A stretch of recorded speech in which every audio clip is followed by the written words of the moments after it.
Juste pour dire, il y a une autorisation qui a été annulée ensuite par le tribunal administratif.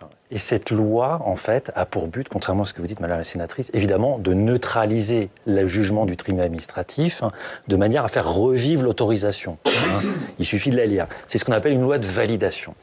Les lois de validation sont des lois qui sont contraires à la séparation des pouvoirs, puisque par une loi rétroactive, on annule une décision de justice. Donc on est bien dans ce bras de fer dont on parle, quoi.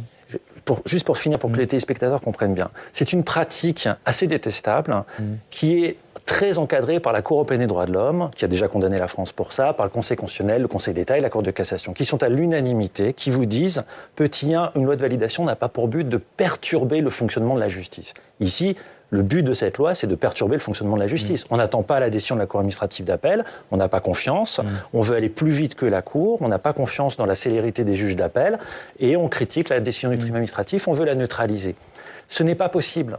Vous pouvez le faire avant que le juge se soit prononcé. Par exemple, lorsque des candidats à un concours de la fonction publique se présentent à un examen, il y a un problème de correction sur quelques copies, on ne va pas réorganiser tout le concours et on le fait avant que le tribunal administratif n'ait été saisi par des étudiants qui s'estiment lésés. Ça, d'accord. Mais là, il y a un juge qui s'est prononcé, il y a un appel qui a été déposé et le Conseil constitutionnel censure ce type de pratique en disant que ça ne correspond pas à un impérieux motif d'intérêt général. D'accord.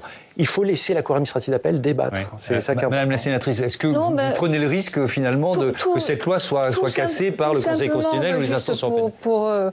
Pour vous répondre, bon, c'est votre opinion. Non, c'est pas mon opinion. C'est pas une opinion. C'est l'analyse du Conseil constitutionnel. Bon, mais très bien. Nous, on va faire voter cette loi au Sénat et à l'Assemblée nationale. Bon, et après, on verra avec le Conseil constitutionnel.